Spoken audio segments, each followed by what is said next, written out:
नमस्कार, मैं हूं सौरभ शर्मा। देश में आज एक राज्य का चुनाव पूरा हुआ, 81% वोट पड़े, मतलब 100 में से 81 लोगों ने जाकर वोट डाला। और उस दिन अगर देश की प्रमुख विपक्षी पार्टी यह कहे कि देश को मोदी ने हाईजैक कर लिया है, तो आप क्या कहेंगे? अडानी एपिसोड के बाद राहुल गांधी की पार्टी ने एक नया एपिसोड आज लॉन्च कर दिया।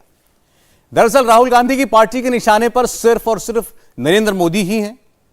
आज ब्रिटेन के एक अखबार का एक पन्ना चिपकाया गया, इजराइल की एक एजेंसी का नाम लिया गया और कहा गया कि भारत का लोकतंत्र खतरे में है। नरेंद्र मोदी से जो पार्टी 2014 में हारी, 2019 में हारी और तमाम सर्वे के मुताबिक 2024 में भी हार सकती है, वो पार्टी अभी से चुनाव में जीतने के लिए नहीं बल्कि हारने के बाद का बहाना ढूंढने लगी। और बहाना भी कैसे कैसे? चुनाव मैनिपुलेट किया जा रहा है, चुनाव में गड़बड़ी हो रही है, राहुल गांधी की इमेज खराब करने की कोशिश हो रही है, इस किस्म की बातें फैलाई जा रही हैं। तो क्या सच में राहुल गांधी, अरविंद केजरीवाल, ओवैसी, अखिलेश यादव, ममता बनर्जी यानी मोदी के जितने प्रमुख विरोधी नेता हैं, इन सब के खिलाफ कोई सुनियोजित कैंपेन चल रहा है? क्या सच में कोई इजरायली कंपनी है जो पर्दे के पीछे से काम कर रही है? क्या वाकई हिंदुस्तान में अब खतरा आ गया है? हिंदुस्तान ही खतरे में आ गया है, लोकतंत्र हाईजैक हो गया है? मोदी विरोधियों के ऐसे नैरेटिव को सही पर्सपेक्टिव में समझने वाली एक रिपोर्ट आपको दिखाते हैं। क्या राहुल के फोन की जासूसी हुई? क्या राहुल के सोशल मीडिया अकाउंट्स मैनिपुलेट हुए?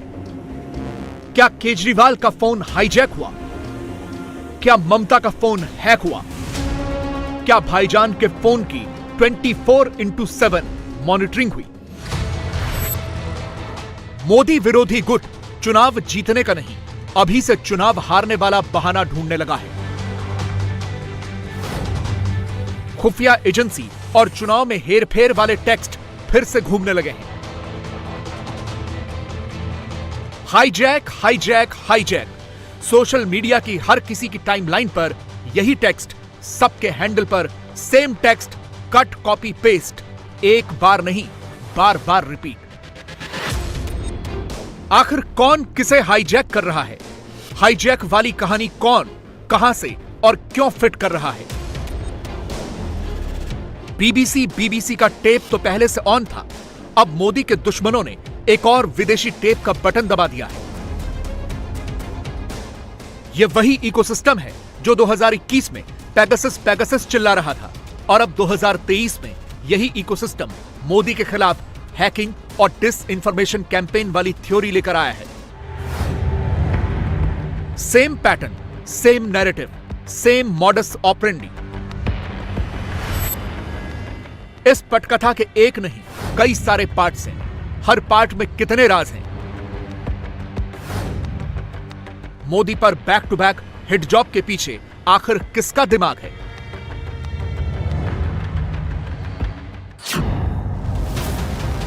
एक महीने के भीतर हिंडनबर्ग आ गया, बीबीसी आ गया और अब मोदी के दुश्मन सोशल मीडिया पर दुष्प्रचार और चुनावों में हेरफेर करने वाले एक कॉन्ट्रैक्टर पर हुए खुलासे वाली विदेशी रिपोर्ट लेकर आए हैं। गाजे बाजे के साथ कागजों का पोथा लाया गया, उसे कैमरे पर लहराया गया और माइक ऑन होते ही लोकतंत्र हाईजैक हो गया, लोकतंत्र हाईजैक हो गया, देश खतरे में पड़ गया वाला टेप बजा दिया गया। इस तरह से भारत के लोकतंत्र को हाईजैक किया जा रहा है भारत की ही रूलिंग पार्टी द्वारा। ये उदाहरण हर प्लेटफॉर्म पे आपको दिखते हैं। ये एक खतरनाक दौर से हम गुजर रहे हैं जिसमें देश वाकई खतरे में आ गया है, देश का लोकतंत्र खतरे में आ गया है। और ये जो बार बार दुहाई देते हैं कि साहब फॉरेन कॉन्स्पिरेसी, ये हिंदुस्तान में सरकार में बैठकर फॉरेन की कंट्रीज के साथ मिलकर कॉन्स्पिरेसी कर रहे हैं हिंदुस्तान के लोकतंत्र के खिलाफ। सवाल यह है कि हिंदुस्तान का लोकतंत्र हाईजैक कैसे हो गया, किसने कर दिया? और कांग्रेस को यह सीक्रेट जानकारी कहां से मिल गई? विदेशी रिपोर्ट्स को आधार बनाकर मोदी पर हमला करना विरोधियों का फैशन बन गया है। तो क्या कांग्रेस को अभी से लगने लगा है कि 23 और 24 में मोदी से हार जाएंगे, इसलिए पहले से ही कह दो कि सब बिक गया था जी, सब हाईजैक हो गया था जी। कांग्रेस ऑन कैमरा कहती है कि मोदी ने राहुल को बदनाम करने के लिए पैसे खर्च किए, ट्रोल आर्मी बनाई, और यह कहकर वो मोदी पर ही अटैक करती है। विदेशी रिपोर्ट का हवाला देकर एजेंडे के तहत बार बार मोदी का ही नाम फिट करती है। मुझे तो लगता है तानाशाह डरता है, डरपोक है, बौखलाए हुए हैं, तो वो सब कुछ करेंगे। राहुल गांधी जी की छवि को खराब करने के लिए अरबों रुपए खर्च किए। आप समझ में आ रहा है ना कहां खर्च किए। मगर कांग्रेस जिस राहुल की बात कर रही है, उस राहुल को लेकर तो खुद राहुल के ही विचार बिल्कुल अलग से हैं। वो तो खुद को पुराना राहुल मानते ही नहीं, नया राहुल मानते हैं। भाई साहब, राहुल गांधी को मैंने बहुत सालों पहले छोड़ दिया है। राहुल गांधी आपके दिमाग में है, मेरे दिमाग में है ही नहीं। राहुल गांधी आपके दिमाग में है, मैंने मार दिया उसको। जिस व्यक्ति को आप देख रहे हो वो राहुल गांधी नहीं है। शिव जी को पढ़ो, समझ आ जाएगी बात। ऐसे मत हैरान मत हो। राहुल गांधी आपके दिमाग में है, मेरे दिमाग में है ही नहीं। इमेज का मुझे कुछ लेना देना नहीं है, इमेज में कुछ इंटरेस्ट नहीं है। जो इमेज आप रखना चाहते हो रख दो। पिछले एक महीने की टाइमलाइन चेक करने पर पता चलता है कि मोदी पर हमले के लिए राहुल की पार्टी ने विदेशी शार्प शूटर्स को ही बार बार हथियार बनाया है। वो हर रोज नया कॉपी कलम लेकर आ जाते हैं, विदेशी औजार से मोदी पर ताबड़तोड़ अटैक शुरू कर देते हैं। उदाहरण के तौर पर कांग्रेस ने आज एक एग्जाम्पल दिया, मोदी को फॉलो करने वालों का फिगर बताया। इस देश के प्रधानमंत्री, और ये हमारा डेटा नहीं है, ये ट्विटर का डेटा है, इस देश के प्रधानमंत्री के 60% फॉलोवर्स जो हैं वो फर्जी हैं। इसके बारे में कोई चर्चा नहीं है। आईटी डिपार्टमेंट 60% लोकतंत्र को खतरे में डालने वाले, इस देश के साथ लोकतंत्र में खिलवाड़ करने वाले, लोगों के इलेक्टोरल चॉइसेस पर प्रहार करने वाले नरेंद्र मोदी जी की सरकार है। दिक्कत की बात यह है कि जो इनका मोडस ऑपरेंडी है, जैसे ये ऑपरेट करते हैं, वो टोटल इमेज, टोटल मिरर होता है भारतीय जनता पार्टी के आईटी सेल में। एलन मस्क से पहले ट्विटर कैसे ऑपरेट करता था, लेफ्ट विचारधारा से प्रेरित लोग कैसे मोदी को टारगेट किया करते थे, इसके लिए फर्जी अकाउंट कैसे बनते थे, फेक फॉलोअर्स कहां से आते थे, यह बात किसी से छिपी नहीं है, सब पब्लिक डोमेन में है। लेकिन कांग्रेस के नेताओं की चालाकी देखिए। उन्होंने प्रेस कॉन्फ्रेंस में मोदी को निशाना बनाने वाला आंकड़ा तो दिखा दिया, मगर राहुल का डेटा छिपा लिया। डेटा यह रहा, ट्विटर ऑडिट एनालिसिस की 2018 की रिपोर्ट यह कहती है कि मोदी नहीं, सबसे ज्यादा यानी 69% फेक फॉलोअर्स राहुल गांधी के हैं, 62% फेक फॉलोअर्स शशि थरूर के हैं। चलिए एक और खुलासा करते हैं। आज कांग्रेस पार्टी एक विदेशी रिपोर्ट का स्क्रीनशॉट घुमा घुमा कर मोदी से सवाल पूछ रही है, हाय तौबा मचा रही है। मोदी ने देश को हाईजैक कर लिया, विदेशी ताकतों से हाथ मिला लिया वाला नैरेटिव फैला रही है, मगर अपना सच छिपा रही है। कांग्रेस ब्रिटिश अखबार द गार्डियन का स्टिंग अपने ट्विटर अकाउंट पर चिपका रही है। मजेदार बात यह है कि जिस इजरायली फर्म पर सोशल मीडिया अकाउंट्स हैक करके, मैनिपुलेट करके, दुष्प्रचार करके चुनाव को प्रभावित करने का आरोप है, वही इजरायली फर्म एक दूसरी एजेंसी कैम्ब्रिज एनालिटिका के साथ मिलकर काम करती है। कांग्रेस गुरुवार सुबह से यह फैला रही है कि इजरायली फर्म की मदद से मोदी ने भारत के चुनाव को प्रभावित करवाया। मगर हैरान करने वाली बात तो यह है कि जिस इजरायली फर्म के कंधों पर बंदूक रखकर कांग्रेस मोदी पर हमले कर रही है, क्या वही फर्म कैम्ब्रिज एनालिटिका के साथ मिलकर मोदी के खिलाफ और राहुल के फेवर में काम करती है? अगर नहीं, तो फिर कैम्ब्रिज एनालिटिका के ऑफिस में इंडियन नेशनल कांग्रेस का पोस्टर क्या कर रहा है? यह स्क्रीनशॉट एक ब्रिटिश डॉक्यूमेंट्री से कैप्चर किया गया है। तब हेडलाइन भी बनी थी कि लंदन में कैम्ब्रिज एनालिटिका के सीईओ के ऑफिस में कांग्रेस का पोस्टर दिखा। उस वक्त तो खुद स्मृति ईरानी ने ट्वीट करके राहुल से पूछा था, क्या बात है राहुल गांधी जी, कांग्रेस का हाथ कैम्ब्रिज एनालिटिका के साथ? कांग्रेस आज बॉट्स का राग अलाप कर मोदी पर हमलावर है, मगर खुद राहुल के बॉट्स कांग्रेस की टाइमलाइन से गायब हैं। 15 अक्टूबर 2017 को ऑफिस ऑफ आरजी के ट्विटर हैंडल से उस वक्त के अमेरिकी राष्ट्रपति ट्रंप के पाकिस्तान पर किए ट्वीट पर कमेंट हुआ। राहुल ने लिखा, मोदी जी जल्दी कीजिए, लग रहा है कि राष्ट्रपति ट्रंप को एक बार फिर से गले लगाना पड़ेगा। राहुल के इस ट्वीट पर करीब 30,000 रीट्वीट हो गए, 20,000 से ज्यादा लाइक्स हो गए। बाद में मालूम चला कि राहुल के इस ट्वीट के रिपीट करने वाले रशियन, कजाक और इंडोनेशियन बॉट्स थे, जो बार बार राहुल के ट्वीट को रीट्वीट कर रहे थे और इन सभी के 10 से भी कम फॉलोअर्स थे। उस वक्त स्मृति ईरानी ने पूछा था कि क्या राहुल रूस, इंडोनेशिया और कजाकिस्तान का चुनाव जीतने वाले हैं। अब आप खुद सोचिए कि जो इकोसिस्टम खुद ही बॉट्स के सहारे अपनी रीच बढ़ा रहा है, विदेशी एजेंसी के ऑफिस में जिसके पोस्टर चिपके दिखे, वही कांग्रेस आज एक विदेशी रिपोर्ट को अपने सियासी फायदे के लिए इस्तेमाल करना चाहती है। मोदी के खिलाफ फेक नैरेटिव फैलाना चाहती है। मोदी तो पहले ही ऐसे लोगों की पोल खोल चुके हैं, सावधान कर चुके हैं। आजकल विपक्ष ने तो फेक न्यूज के इस्तेमाल के उसमें उन्होंने महारत हासिल कर ली है और स्वाभाविक सी बात है, जिसका अपना खुद का कोई एजेंडा न हो वो फेक न्यूज को ही अपना एजेंडा बनाएगा। सोशल मीडिया पर हमेशा सावधानी बरतें, नकारात्मकता को फॉरवर्ड नहीं बल्कि डिलीट करें, और अपने मोबाइल से भी नहीं, अपने माइंड से भी डिलीट करें। आजकल दुश्मन देश भी फेक न्यूज फैलाते हैं, चाहे वो यूएन में हो या फिर कहीं और बैठे हो, कोई और मैदान मिल जाए। इसलिए चारों तरफ ये खेल चलते रहते हैं। हमें चौकन्ना रहना है। जब टेक्नोलॉजी के उपयोग की बात आती है तो बीजेपी हमेशा से इसमें आगे रही है और सोशल मीडिया कोई अपवाद नहीं है। हम सालों से सोशल मीडिया का इस्तेमाल कर रहे हैं। मैं 2009 में सोशल मीडिया से जुड़ा था, तब यह मुख्य धारा में भी नहीं था। हमें सोशल मीडिया का उपयोग कनेक्ट, कम्युनिकेट और करेक्ट करने के लिए करना चाहिए। यह भारत भर के लोगों के साथ जुड़ने, विभिन्न मुद्दों पर उनके विचार जानने, उनकी प्रतिक्रिया प्राप्त करने का एक शानदार मंच है। और अगर कोई झूठ फैला रहा है या गालियां दे रहा है तो उसे भी सबके सामने लेने का यह एक मंच भी है। अडानी से काम नहीं चला तो बीबीसी, और जब उससे भी काम नहीं चला तो गार्डियन। मोदी पर कांग्रेस के हिट एंड रन का सिलसिला जारी है और अगला चैप्टर जल्द ही लॉन्च होने वाला है।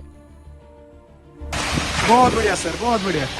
हाँ, राहुल अब क्लोज डोर मीटिंग करने के लिए विदेश का राउंड लगाने वाले हैं। भारत जोड़ो यात्रा के बाद राहुल को विदेश में नए सिरे से लॉन्च करने का प्लान बना है। उनकी री-लॉन्चिंग होने वाली है, क्योंकि जिस दिन कांग्रेस विदेशी ताकतों के साथ मिलकर मोदी पर साजिश रचने का आरोप लगाती है, उसी दिन राहुल का एक ट्वीट आता है कि वो ब्रिटेन जाकर कैम्ब्रिज यूनिवर्सिटी में लेक्चर देने वाले हैं। राहुल लिखते हैं कि वो geopolitics, international relations, big data और डेमोक्रेसी पर चर्चा करेंगे।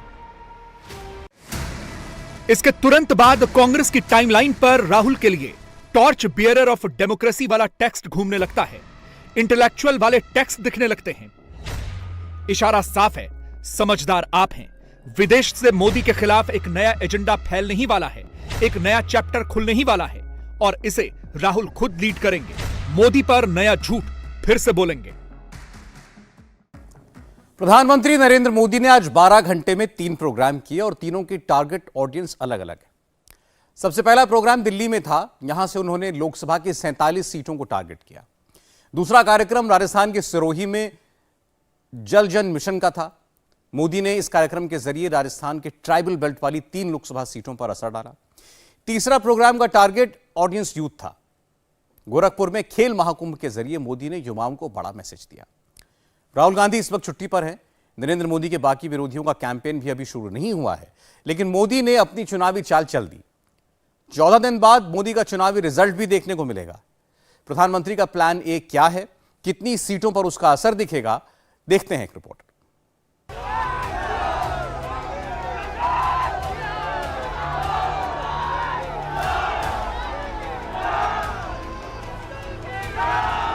चौबीस के चुनाव में मोदी कितनी सीटें जीतेंगे, इसका सबसे पहला रिफ्लेक्शन नॉर्थ ईस्ट से मिलेगा। आदिवासी पॉकेट वाले 9% वोट, 47 लोकसभा सीट और 10.4 करोड़ आदिवासी वोटर ये डिसाइड करेंगे कि इस बार मोदी को पिछली बार की तुलना में कितनी एक्स्ट्रा सीट मिलेंगी। लोकसभा की कुल 543 में से 47 सीट ऐसी हैं जो ट्राइबल सीटें हैं, यानी आदिवासियों के लिए रिजर्व है। लोकसभा की इन 47 सीटों का विस्तार कितना है, सबसे पहले इसकी मैपिंग जरूरी है। शुरुआत नॉर्थ ईस्ट से करते हैं। त्रिपुरा में 1, मेघालय में 2, मणिपुर में 1, मिजोरम में 1, असम में 2, पश्चिम बंगाल में 2, झारखंड में 5, ओडिशा में 5, आंध्र प्रदेश में 3, कर्नाटक में 2, महाराष्ट्र में 4, छत्तीसगढ़ में 4, मध्य प्रदेश में 6, राजस्थान में 3 और गुजरात में 4 सीट। नॉर्थ ईस्ट से लेकर दक्षिण होते हुए भारत के पश्चिम छोर तक ये 47 लोकसभा सीट 24 के चुनाव में बहुत इंपॉर्टेंट रोल प्ले करेंगी। 24 के चुनाव से पहले 2023 में जिन 9 राज्यों में चुनाव हैं, उसमें पूर्वोत्तर के 4 राज्य शामिल हैं, त्रिपुरा, मेघालय, नागालैंड और मिजोरम। त्रिपुरा में वोटिंग के साथ 24 का काउंटडाउन शुरू हो गया, लेकिन ट्राइबल बेल्ट वाले त्रिपुरा में जिस वक्त वोट पड़ रहे थे, उस वक्त अगरतला से 2500 किलोमीटर दूर दिल्ली के प्रधानमंत्री नरेंद्र मोदी त्रिपुरा की पारंपरिक पगड़ी पहनकर आदि महोत्सव में बोल रहे थे। आदिवासी समाज का हित मेरे लिए व्यक्तिगत रिश्तों और भावनाओं का विषय भी है। जब मैं राजनीतिक जीवन में नहीं था, एक सामाजिक कार्यकर्ता के रूप में, संगठन के कार्यकर्ता के रूप में काम करता था, तो मुझे अनेकों राज्यों में और उसमें भी हमारे जनजातीय समूह के बीच जाने का अवसर मिलता था। मैंने देश के कोने कोने में आदिवासी समाजों के साथ, आदिवासी परिवारों के साथ कितने ही सप्ताह बिताए हैं। मैंने आपकी परंपराओं को करीब से देखा भी है, उसे जिया भी है और इनसे बहुत कुछ सीखा भी है। जब मैं आपके बीच आता हूं तो एक अलग ही तरह का अपनत्व मुझे फील होता है। आपके बीच अपनों से जुड़ने का एहसास होता है। आदिवासियों से मोदी का कनेक्ट कैसा है, इसकी गवाही ये तस्वीर देती है।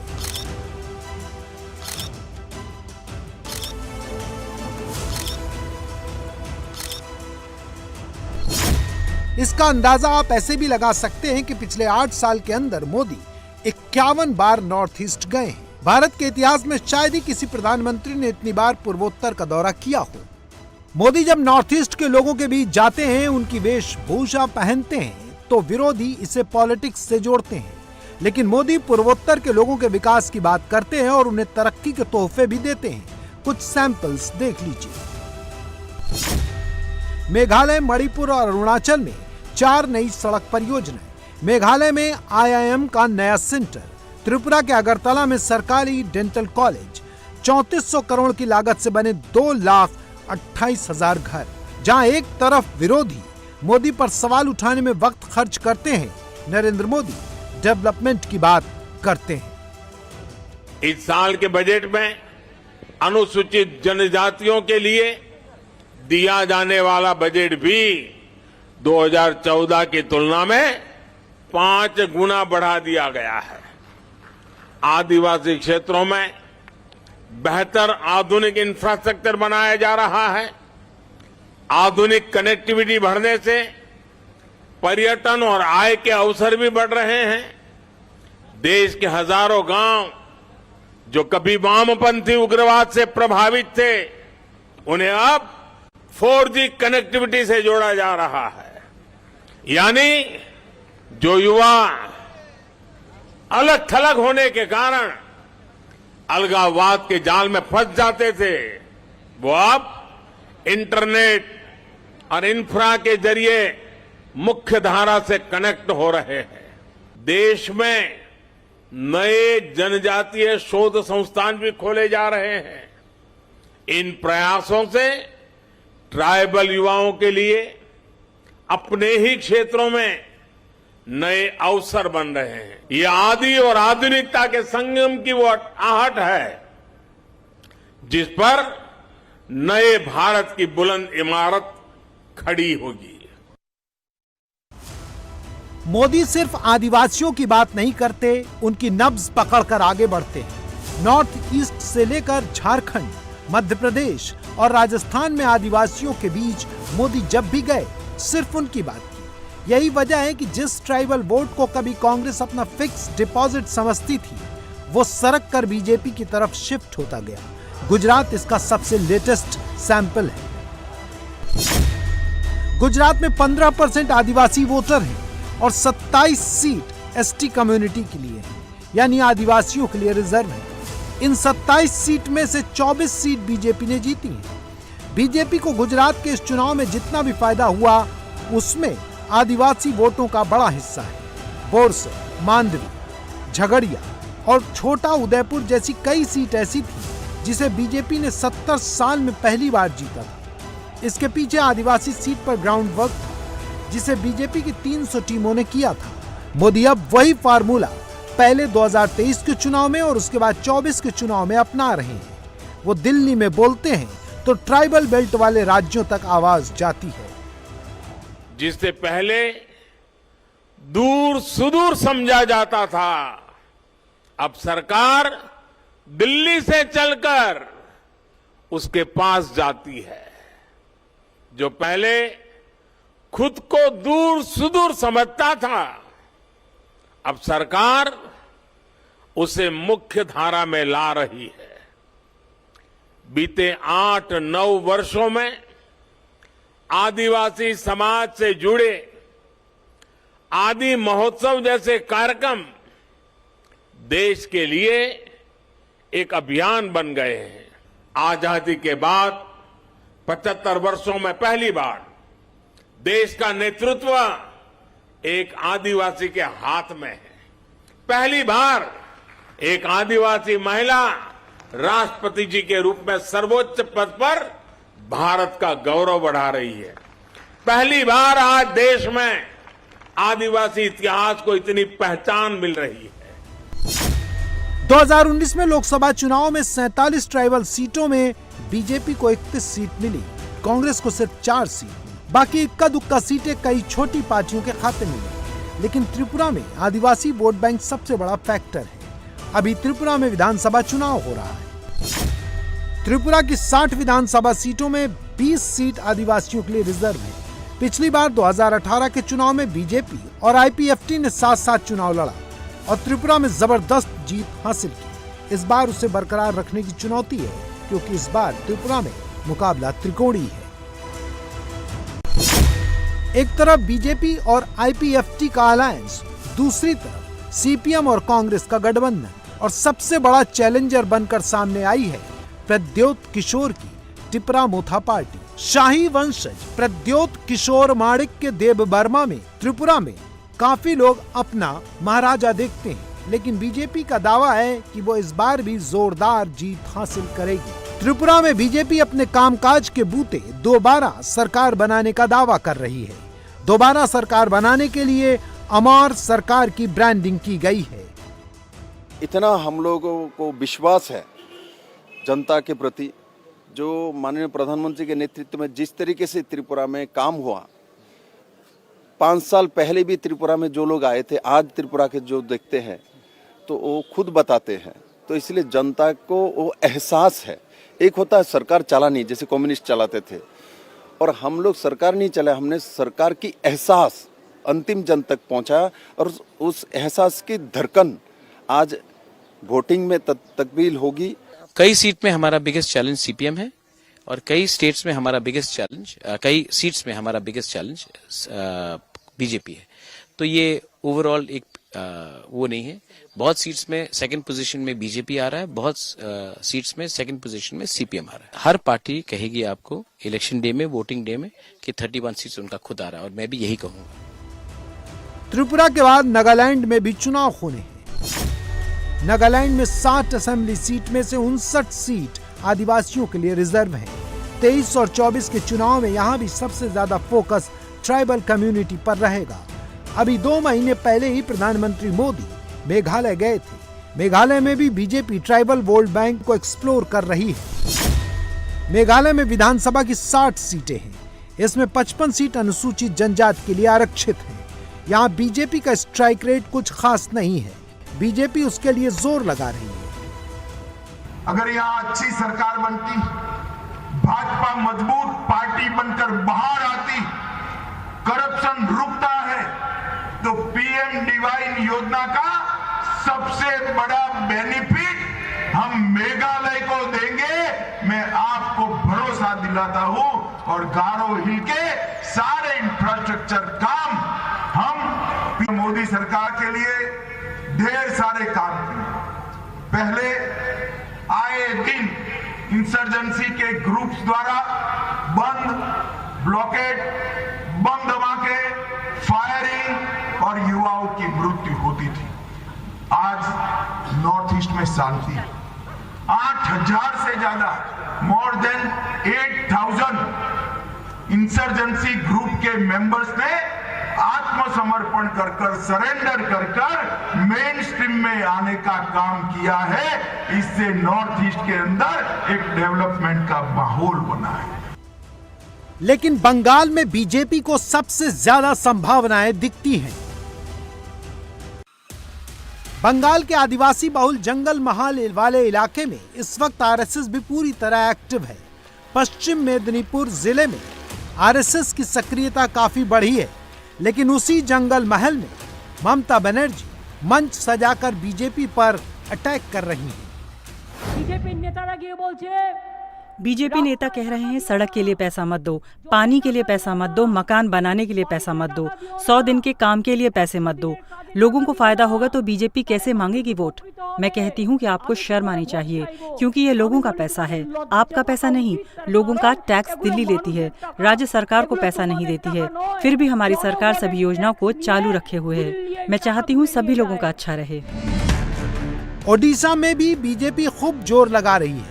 केंद्रीय मंत्री धर्मेंद्र प्रधान लगातार वहां घूम रहे हैं, लोगों से मिल रहे हैं, उनके बीच अपनी बात पहुंचा रहे हैं। धर्मेंद्र प्रधान इस बार ढेंकनाल संसदीय क्षेत्र से चुनाव लड़ सकते हैं, इसलिए वो वहां पूरा समय दे रहे हैं। अमित शाह भी इस महीने ओडिशा जाने वाले हैं। ढेंकनाल और भद्रक में अमित शाह रैली कर सकते हैं। समूचा उड़ीसा समाज की आदिवासियों की ओर से और विशेष करके गोंड समाज की ओर से प्रधानमंत्री जी का आभार प्रकट किया। आज प्रधानमंत्री जी की नेतृत्व में चलने वाले केंद्र सरकार जनजातियों को पट्टा देने की बात हो या सामूहिक कल्याण की बात हो, 2013 में 25,000 करोड़ रुपया की जनजाति कल्याणकारी योजनाओं में खर्चा होती थी, जो बढ़ के अभी 1,20,000 करोड़ तक 2023 तक पहुंची है। 13 में 25,000, 23 में 1,20,000। यही प्रतीत करती है मोदी सरकार जनजाति विकास के बारे में। 25 नवंबर को बिरसा मुंडा जयंती के अवसर पे जनजाति गौरव दिवस रूप में स्वीकृति देना, यह सब प्रमाणित करती है और आदिवासी समाज की अटूट आस्था मोदी जी पे बनी है। ओडिशा के बगल में छत्तीसगढ़ में बीजेपी का फोकस जबरदस्त है। छत्तीसगढ़ में कांग्रेस की सरकार है, लेकिन वहां कांग्रेस में अंदरूनी फूट है। भूपेश बघेल और टीएस सिंहदेव के बीच 36 का आंकड़ा है। बीजेपी को वहां काफी उम्मीद दिखती है। कांग्रेस को मालूम है कि आदिवासी वोट बीजेपी की तरफ सरक रहा है, इसलिए भूपेश बघेल बीजेपी को एंटी ट्राइबल बताने की कोशिश कर रहे हैं। जो आदिवासियों को जो जमीन वापसी कराए थे, नहीं हमने वापस कराया। इन 15 साल में हजारों एकड़ जमीन आदिवासियों से छीना है उन्होंने, हजारों एकड़। हम 4 साल में बता दीजिए एक भी आदिवासी की जमीन हमने ली हो, एक भी, और कहीं लिया भी है तो उसे मुआवजा मिला है पहले का यदि है तो 2 गुना उसके शासनकाल का, हमारे शासन में आने के बाद 4 गुना। जब हमने कानून बनाया उसके बाद 4 गुना दे रहे हैं। इनके समय में लूट चलता था, लघु उपज खरीदी होती नहीं थी, वैल्यू एडिशन नहीं होता था, महुआ को सड़क में फेंकने के लिए बाध्य हुए थे। तो ये डबल इंजन नहीं, ये ट्रबल इंजन है। और ये आदिवासियों की बात करते हैं किस प्रकार, जब बलिराम कश्यप जी जीवित थे तो उनके साथ क्या व्यवहार किया, ननकी राम जी के साथ अभी तो जीवित हैं उसके साथ उन्होंने क्या व्यवहार किया, गणेश राम भगत को उन्होंने दूध की मक्खी की तरह निकाल फेंक दिया, नंद कुमार साय जी को जबरदस्ती जोगी के साथ भिड़ा के उनके साथ क्या व्यवहार किया। राजस्थान में भी आदिवासी वोट के लिए बीजेपी के नेता मोदी सरकार की योजनाएं गिना रहे हैं, लेकिन बीजेपी को 24 में सबसे ज्यादा गुजरात से उम्मीद है। 24 में गुजरात के आदिवासी सबसे ज्यादा कंट्रीब्यूट करेंगे। नरेंद्र मोदी ने इसका फुल कैलकुलेशन कर लिया है। अब उसे अमली जामा पहनाने का वक्त आ रहा है। गर्लफ्रेंड, लव और मर्डर की रोंगटे खड़े करने वाली वारदात से दिल्ली जैसे हिल गई है। कातिल ने दिन में गर्लफ्रेंड का गला घोंटा और रात को दूसरी लड़की से शादी रचा ली। आज कातिल ने बहुत ही सनसनीखेज खुलासे किए हैं। कातिल ने बताया कि उसने गोवा का टिकट कटाने के बहाने लड़की को कार में बिठाकर वो अपने साथ ले गया। रास्ते में लड़की को हल्की सी झपकी लगी और इसी दौरान कातिल ने बिल्कुल प्रोफेशनल किलर की तरह लड़की का गला घोंट दिया। फिर इसी दिन शाम को कातिल ने शेरवानी पहनी, माथे पर तिलक लगाया और दूसरी लड़की की मांग में सिंदूर भर दी। कत्ल की इस कहानी में धोखा है, साजिश है और लाश ठिकाने लगाने की कोशिश है। लेकिन कातिल कितना भी स्मार्ट क्यों ना हो, कहीं ना कहीं गलती जरूर करता है। कत्ल की इस सनसनीखेज कहानी की एक एक कड़ियों को समझने के लिए देखिए ये एक्सक्लूसिव रिपोर्ट।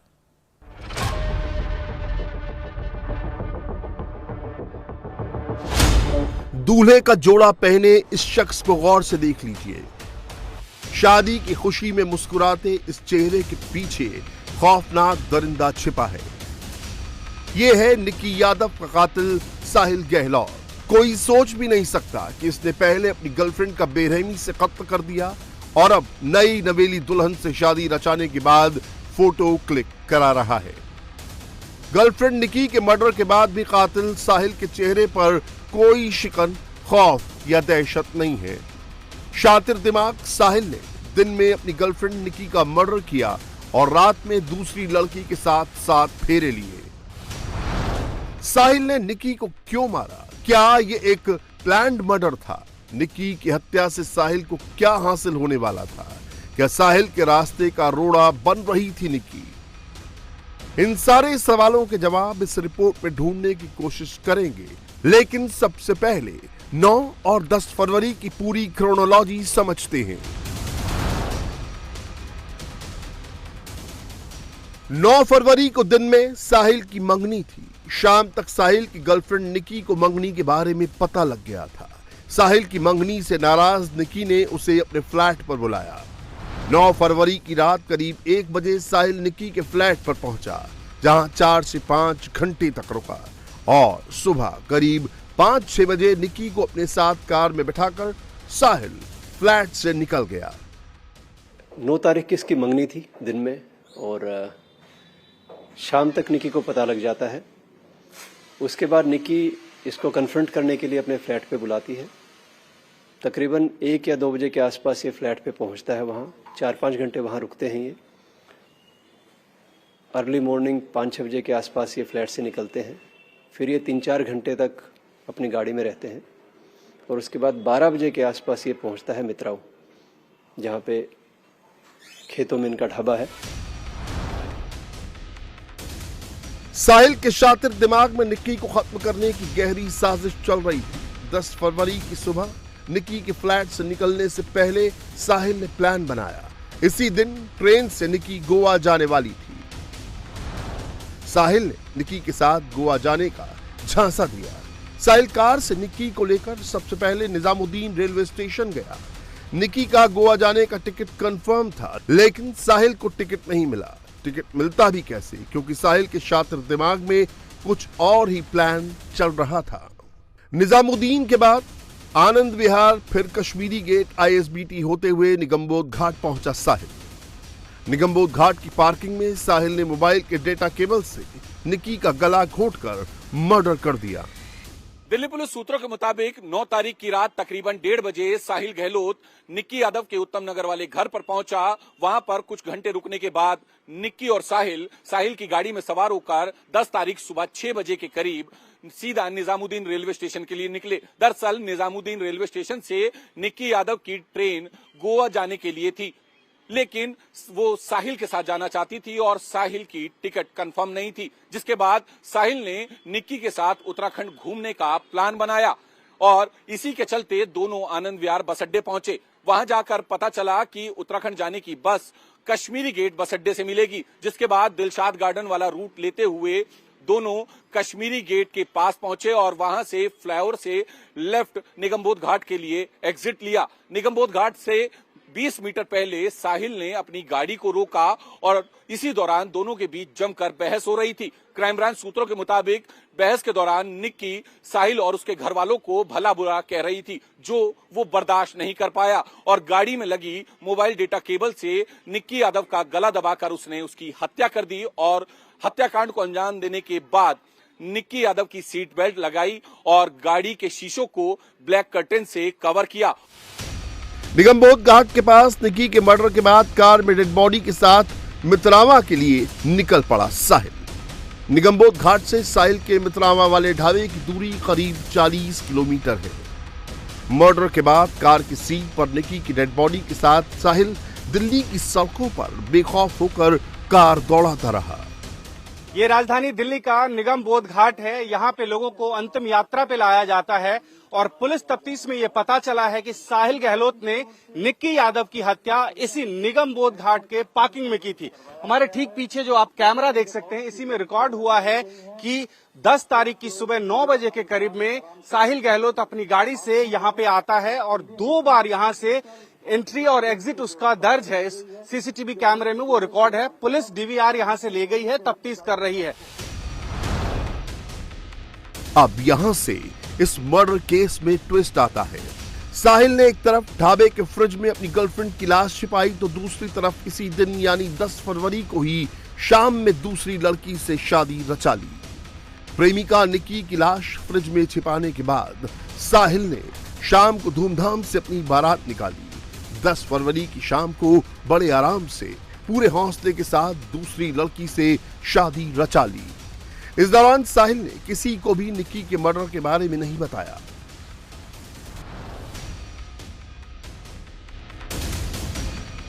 अब आपको इस केस की कुछ और कड़ियां बताते हैं। यह सीसीटीवी तस्वीर निक्की की हत्या से कुछ घंटे पहले की है, यानी 9 फरवरी की रात 9:27 की। निक्की घर से बाहर जाती है और फिर थोड़ी देर में ही वापस आती है और फिर ऊपर चढ़ी जाती है। इससे पहले 9 फरवरी के दिन की सीसीटीवी तस्वीरों को देखिए। दोपहर के 1:10 हो रहे हैं। वीडियो में निक्की सीढ़ियों पर जाती हुई दिखाई दे रही है। निक्की के चेहरे पर इस दौरान किसी तरह का तनाव नहीं दिख रहा है। मर्डर की ये स्टोरी रोंगटे खड़ी करने वाली है। निक्की और साहिल की दोस्ती 5 साल पहले हुई थी। दोनों कोचिंग में मिले थे। इसके बाद साथ में रहने लगे। साहिल दिल्ली के मित्राव गांव का रहने वाला है और निक्की यादव हरियाणा के झज्जर की रहने वाली थी। साहिल ने अपना गुनाह कबूल कर लिया है। हालांकि अब भी कई सवाल ऐसे हैं जिनका जवाब पुलिस साहिल से जानना चाहती है। इसके लिए दिल्ली पुलिस परमपुरी में निक्की के फ्लैट से लेकर मित्रावा तक के रूट पर सीसीटीवी फुटेज की मैपिंग करेगी, जिससे ये पता लगाया जा सकेगा कि आखिर निक्की को लेकर साहिल कब कहां पहुंचा और रास्ते में कहां रुका और कैसे अपनी साजिश को साहिल ने अंजाम तक पहुंचाया। इंडिया टीवी हर वक्त हर जगह डाउनलोड करने के लिए सर्च करें India TV news Google play store या ऐप स्टोर पर।